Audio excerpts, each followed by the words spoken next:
Sarna Music present. Sarna Music present. सड़िय की रे यामा जोड़िय की रे Sarna यामा Music YouTube channel साइय present. की रे Sarna यामा Music मालय YouTube channel हाता present. वामा हाज हो जो इरले कोड़े दिलय ईदी में यासिल Sarna Music दबाता present. दिला हाज हो जो इरले कोड़े दिलय ईदी में यासिल दबाता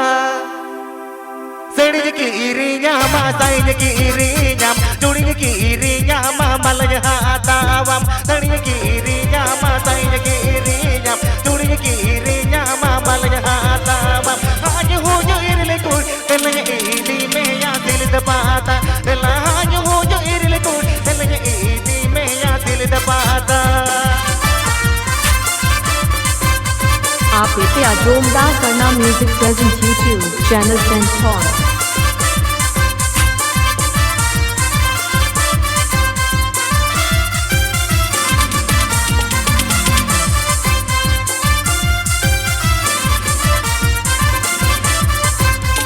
मुटरते लंग चाला बारते ने मजाक तकलते लंग चाला मीटते ने मजाक मुटरते लंग चाला बारते ने मजाक तकलते लंग चाला मीटते ने मजाक आज हो जो इरले को टोते लंग चाला बात बात ला आज हो जो इरले को टोते लंग चाला बात बात दबादारी डेभल पश्चिम मेदिनीपुर. दबादारी डेभल पश्चिम मेदिनीपुर.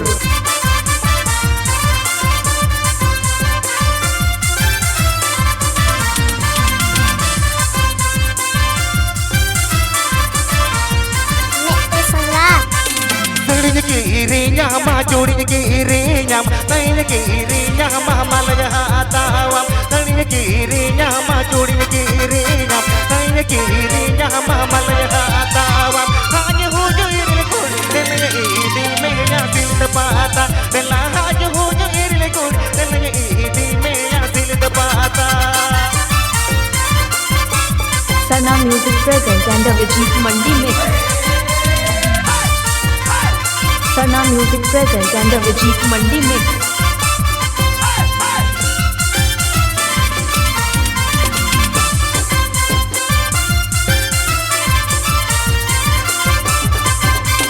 मुटरते लंग चाला बारते ने मजाक तकलते लंग चाला मीटते ने मजाक मुटरते लंग चाला बारते ने मजाक तकलते लंग चाला मीटते ने मजाक आज हो जो इरले को टोते लंग चाला बात बात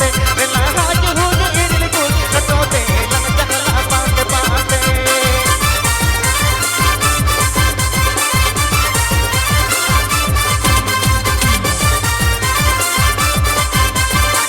Sarna Music YouTube channel present.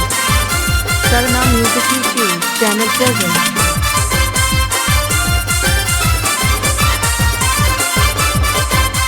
सड़िय की रे यामा जोड़िय की रे याम साइय की रे यामा मालय हाता वाम सड़िय की रे यामा जोड़िय की रे याम साइय की रे यामा मालय हाता वाम आज हो जो इरले को दिलय ईदी में या दिल दबाता दिला आज हो जो इरले को दिलय ईदी में या दिल दबाता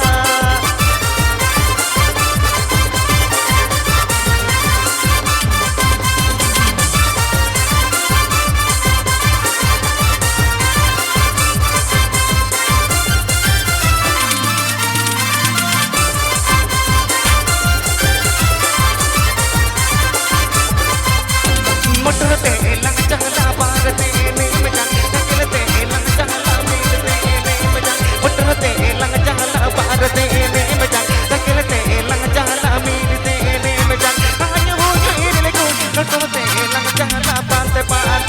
ला आज हो जो इरले को टोते लंग चाला बात बात ला आज हो जो इरले को टोते लंग चाला बात बात ला आज हो जो इरले को टोते लंग चाला बात बात ला आज हो जो इरले को टोते लंग चाला बात बात